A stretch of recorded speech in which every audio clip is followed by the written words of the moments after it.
a subpar performance from several key members of Team USA at the World Cross Country Championships, plus an absolutely insane Houston half marathon. All that and more coming up on this edition of the Last Lap podcast.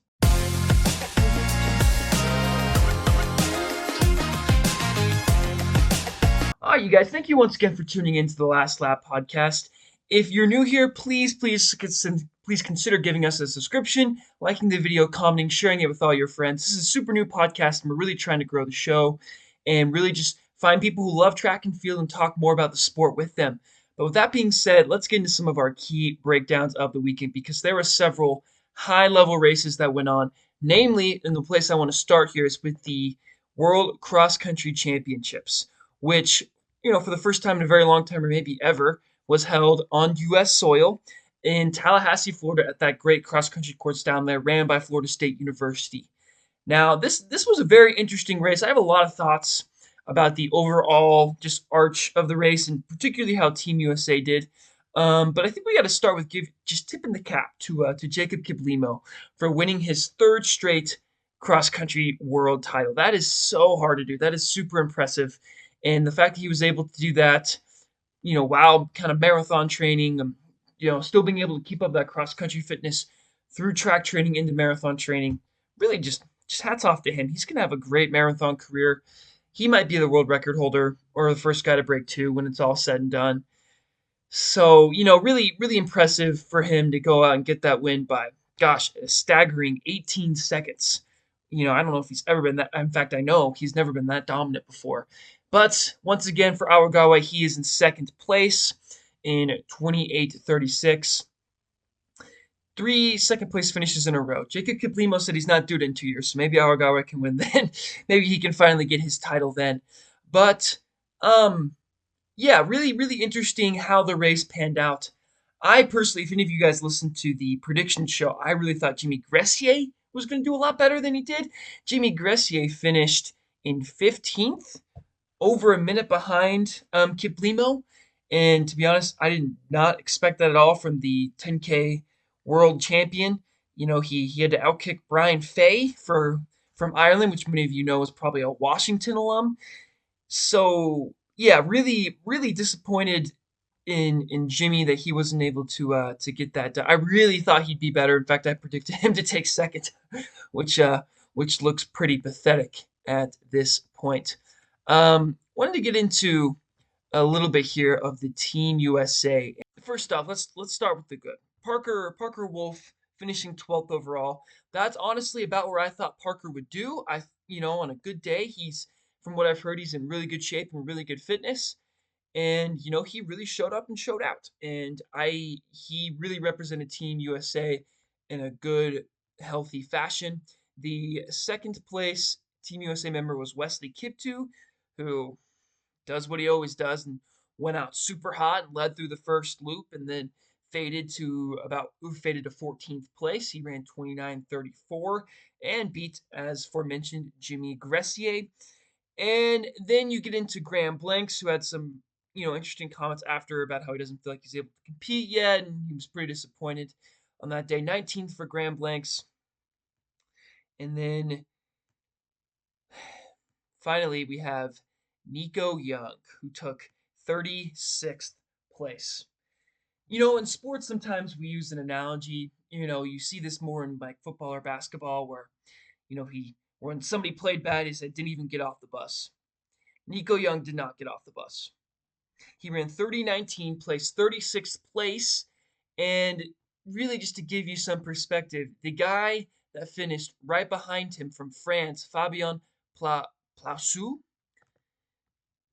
Yeah, I think Fabien Plassou. That looks right. Just wanted to give you a bit of his rundown. So, these two guys finished right next to each other in cross country. A good way to kind of compare if it was a good or a bad cross country race is you take, the 5K time of the five dudes in front of you and the 5K time of the five dudes below you. And then if they all have about similar PRs as you or faster PRs, and that means it was probably a good day. If they all have a lot slower PRs than you and they were right around you, then it probably wasn't a very good day. So the guy that finished right behind Nico Young has run 13:11 in the 5K. And just for comparison, if you forgot what Nico Young's PR was, that would be 12:45. So we're talking about a guy that's 26 seconds slower in the 5K, almost beat Nico Young in a cross country race. That is not very good. That is not, this is now a couple tough races in a row for Nico. And it really is kind of puzzling because you see his teammate in Parker Wolf doing so well. These two guys are training together in Flagstaff all the time, every single day. And Parker Wolf is, basically running, I don't know if we want to say quite yet, it's the best of his life, but if not, it's right there. So you've got that in comparison with Nico, who's running probably the worst he has in the last couple of years. So really interesting stuff to see those two go in the opposite directions. I wonder if there's something more to the story. You got to wonder if Nico's healthy, if he's been able to stay injury free throughout the fall, or maybe maybe just is he's in a bit of a rough patch right now. But yeah, Nico Young didn't necessarily get off the bus for this one. And the final U.S. runner, because Rocky Hansen dropped out due to injury 2 days before, which is a whole nother conversation. But it was Ahmed Muhammad who took 46th. So that there you have it from the U.S. men's team. Overall, I thought pretty lackluster performances from anyone outside of Parker Wolf, and really actually felt that way about the whole championships for the United States, outside of the two guys from North Carolina, where Ethan Strand ran an awesome 2K leg in that 4x 2K mixed relay, which we can talk about a little bit as well here, because that was actually a really fun race. Can I start a petition to actually add that into the NCAA championships? I think that would be awesome. I know that's probably not the most popular take in the world, but that was some really exciting stuff. And to see the mixed relays, to see the mid distance guys get a chance on the grass, um, really a fun race to watch. So overall, you had Australia who took the win with an awesome just close from Jessica Hall. Her splits were pretty crazy. She closed in 5:50, which is faster than some dudes in the race. So that's a pretty incredible feat from her. Second place you had France. Third place you had Ethiopia. Fourth place Kenya, and fifth place the United States. So the United States, Ethan Strand was the first leg and he ran 5:12. He of course passed off the baton in first place to Sage Herta Klecker, who ran a measly 6:10 split, not the best from Sage. And then you handed off to Wes Porter, who ran 5:18, and then you ended with Grace Morris, who ran 6:03. For perspective, Jessica Hall closed in 5:50 for her split. So she was head and shoulders above the two American girls and basically everyone in the field as far as the women go. But yeah, really interesting race. Kind of round out the top 10, you had South Africa in sixth, Great Britain in seventh, Uganda in eighth, Canada in ninth, and Japan in 10th. So there you have it for the mixed relay. Overall, kind of my thoughts on this is that I actually really enjoyed the meet. I really loved watching it. I thought the um, obstacles affected the Americans a lot more than anyone else. Particularly, it seemed like the African nations were really equipped to handle some of the obstacles that were thrown at them. I mean, they just right through the water, right through the sand, didn't even break stride. And it seemed like overall the U.S. had a little bit of struggles with that, which maybe is a little bit to be expected just because of that's more European African cross country right there that they brought to the U.S. And in the U.S. we run that course with no hills, with just grass, and well, there's hills, but no like roller coaster hills, and there's no logs, or it's just grass, and it's nice even running, especially at that course where we've seen some really fast times. That's where Connor Mance won one of his NCAA titles, and you know, obviously it wasn't that particular course, but you wonder what someone like Connor Mance could have done in this race, kind of with the real cross country chops. I had the same expectation for Graham Blanks that I really thought he was going to show up and show out, but that was just not particularly the case. He had a rough day, it seems, and some really interesting, interesting comments from him after.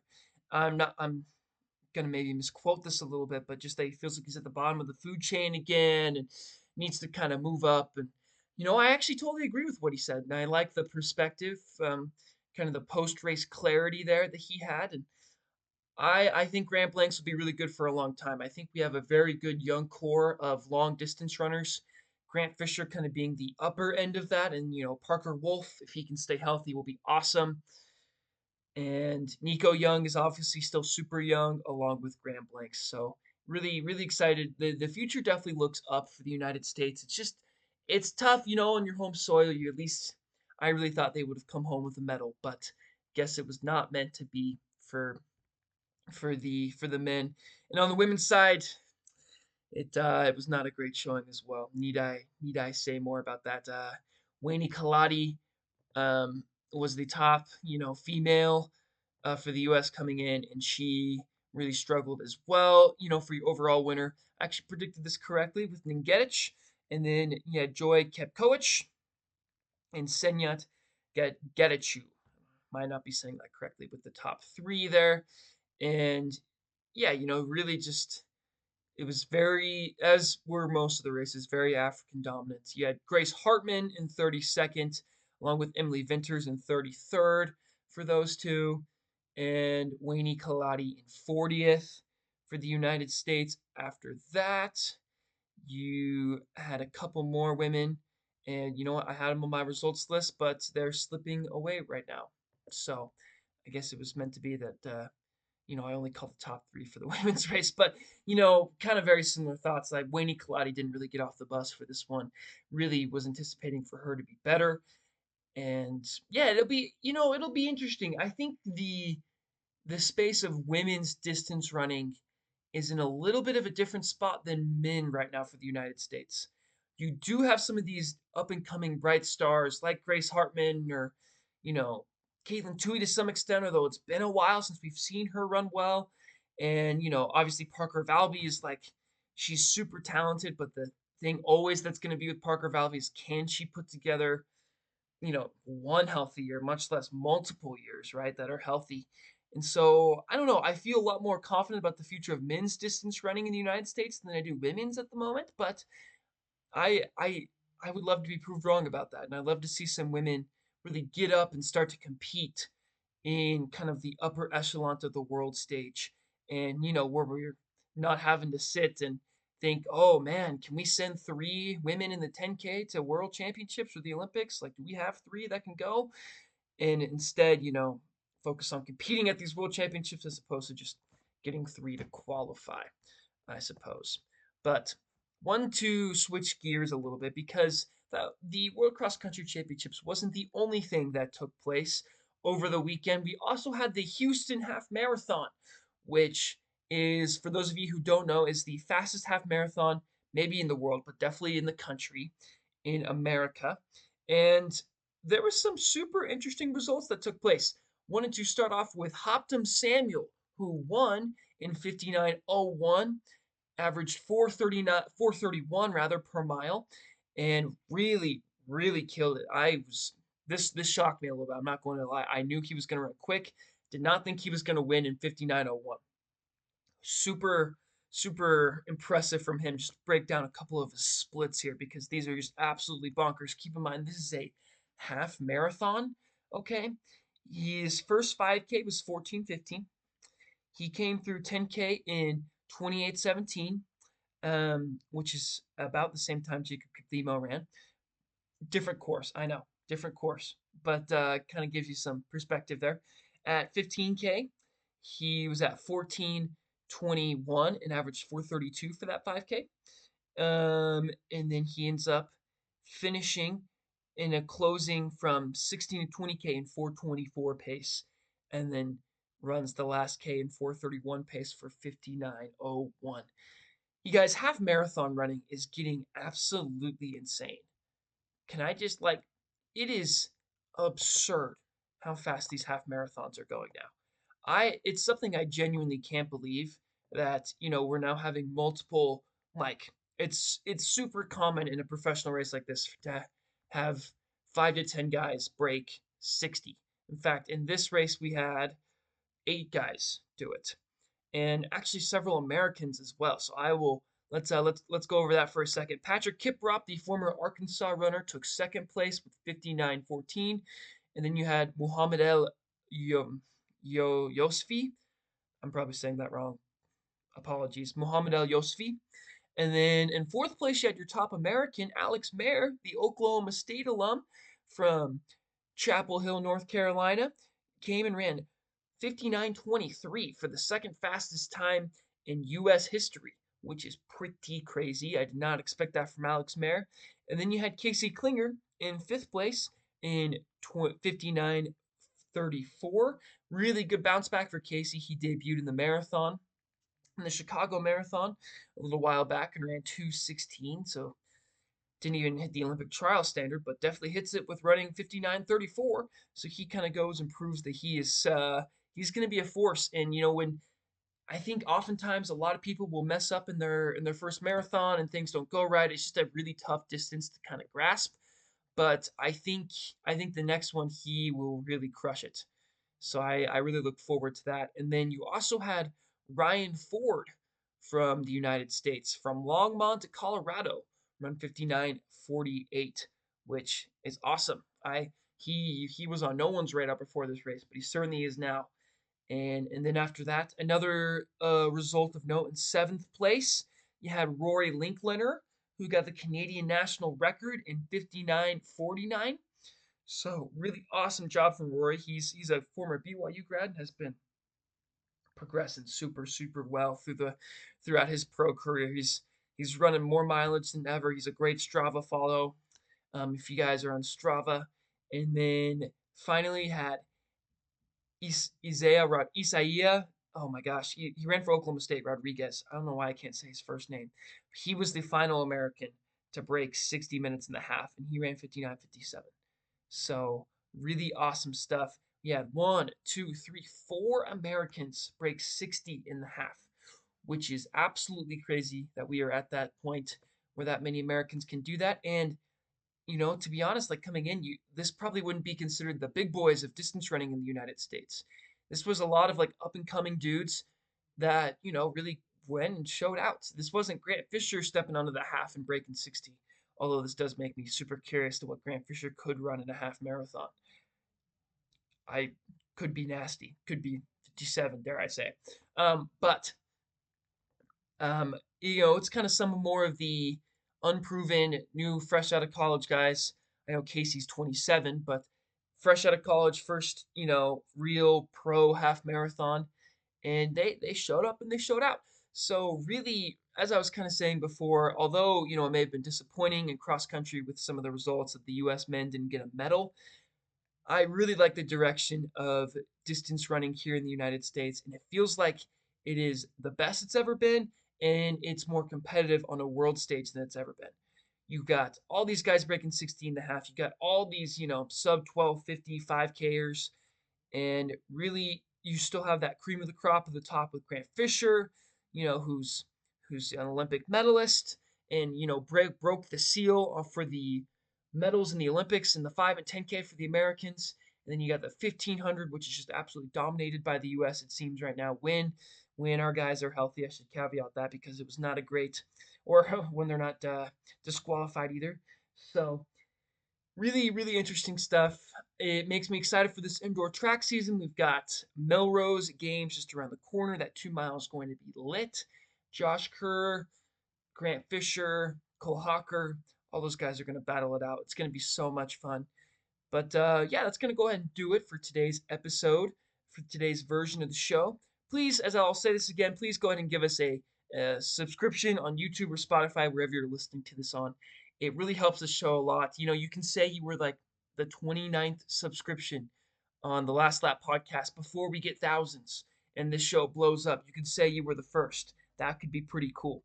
So go ahead, please. It helps me out a lot, helps me grow the show. And that's really what I'm just trying to do is get a bigger audience so I can talk about track and field and expand the sport more and really just talk about it in the way I wish it'd be talked about more. Like all the other sports we've talked about. We break it down, we dive in, and we look at the stats and kind of consider this the sports center of track and field for distance running. That's going to go ahead and do it for today's version of the show. Please consider giving a follow and a subscription, and we will come back at you later in the week But this has been this edition of the Last Lap Podcast.